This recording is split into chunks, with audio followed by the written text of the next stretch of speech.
دنیا کے 5 ایسے لینڈ لارڈ جو اپنی گورنمنٹ کے سامنے نہیں جھکے اور کسی بھی قیمت پر اپنا گھر بیچنے پر رضامند نہ ہوئے۔ بنایا ہوا گھر ایک ہی جھٹکے میں کوئی کیسے بیچ سکتا ہے، اور وہ بھی تب جب گورنمنٹ یا کوئی بلڈر آپ سے زبردستی خریدنا چاہتا ہو۔ آج ہم آپ کو ایسے 5 گھر دکھائیں گے جن کے مالکان اپنا گھر خالی نہ کرنے کی ضد پہ اڑ گئے، چاہے ان کو سرکار کا سامنا کرنا پڑا یا کسی مالدار بلڈر کا، لیکن انہوں نے اپنا گھر خالی نہ کیا۔ آئیے شروع کرتے ہیں۔ نمبر 5، Austin springs. Washington D C میں واقع بڑے بڑے اپارٹمنٹس کے بیچ میں دبا ہوا یہ گھر آسٹن اسپرنگز نامی شخص کا ہے۔ 1980 میں جب اس جگہ پر بلڈنگز بننے کا آغاز ہوا تو کئی لینڈ لارڈز نے بلڈرز کو اپنی زمین یا گھر بیچ دیا، لیکن آسٹن اسپرنگز نے بیچنے سے صاف انکار کر دیا۔ آسٹن کا ماننا تھا کہ بلڈر اس کی جگہ کی صحیح قیمت نہیں لگا رہے۔ جب آسٹن کو اس کی منہ مانگی قیمت نہ ملی تو اس نے اس جگہ پر پیزا شاپ کھولنے کا پلان بنایا، لیکن ہوا کچھ یوں کہ آسٹن بینک کا قرضی ہو گیا اور اس کو اپنا یہ گھر آدھی قیمت پہ بیچنا پڑ گیا۔ آسٹن نے یہ گھر ایک بلڈر کو $7,50,000 میں بیچ دیا، جبکہ وہ $15,00,000 کی مانگ کر رہا تھا۔ نمبر 4، یانگ۔ پہلی بار دیکھنے سے ایسا لگتا ہے کہ شاید یہاں پہ زلزلہ آیا ہے، لیکن اس 3 منزلہ عمارت کے مالک یانگ نے اس کو بیچنے سے صاف انکار کر دیا تھا۔ چائنا کی بڑھتی ہوئی آبادی کے پیش نظر جس جگہ یہ گھر موجود ہے وہاں چائنیز گورنمنٹ کو ایک ہائی ٹیک انڈسٹریل پارک بنانا تھا۔ یانگ کے گھر کے پڑوسیوں نے تو گورنمنٹ کے آگے ہار مان دی، لیکن یانگ چائنیز گورنمنٹ کو کورٹ لے گیا۔ سرکاری بلڈرز نے یانگ کے گھر کی پانی کی سپلائی، گیس اور بجلی کا کنیکشن تک کاٹ دیا۔ یانگ کو پانی بھرنے 1 کلومیٹر دور جانا پڑتا اور رات کو موم بتی کی روشنی میں گزارا کرنا پڑتا، اور آخر کار 2 سال کیس لڑنے کے بعد کورٹ نے یانگ کے حق میں فیصلہ دے دیا۔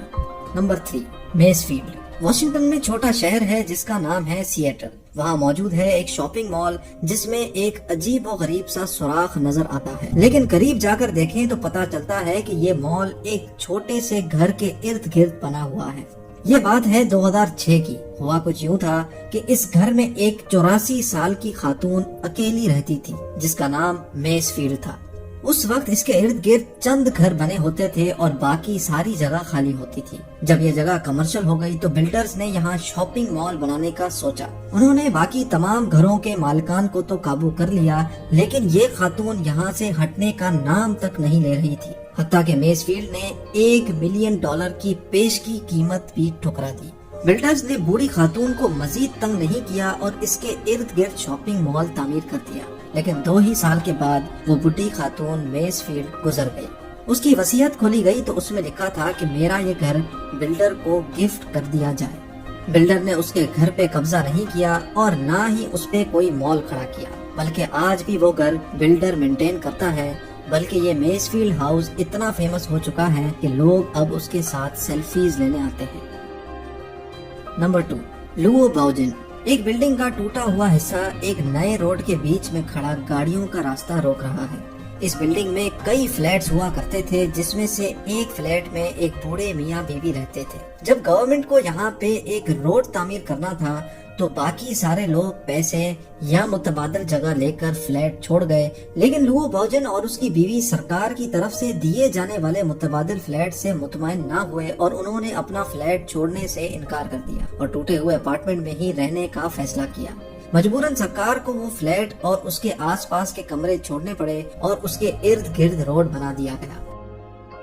اور اب باری ہے نمبر 1 کی۔ جاپان میں نریدا ایئرپورٹ کے بیچ میں ایک فارم بنا ہوا ہے۔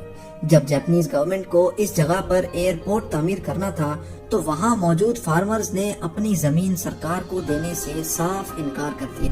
کئی فارمرز آپس میں مل گئے اور کافی احتجاج بھی ہوا اور کورٹ میں لمبے لمبے کیسز بھی چلے۔ آخرکار فارمرز کے حق میں فیصلہ آ گیا اور سرکار کو مجبوراً ایئرپورٹ کا صرف ایک ہی رن وے بنانے کی اجازت ملی۔ فارمرز آج بھی وہاں ٹھیک ایئرپورٹ کے بیچ میں اپنے گھروں میں رہتے ہیں۔ ان کی گھر کی کھڑکی یا ان کے فارم پہ کھڑے ہو کے ایسا لگتا ہے کہ رن وے پہ کھڑے ہیں۔ ناظرین، یہ وہ ممالک ہیں جہاں کی قومیں زندہ دل ہیں اور عدلیہ انصاف پسند۔ مجھے امید ہے آج کی یہ ویڈیو آپ کو ضرور دلچسپ لگی ہوگی۔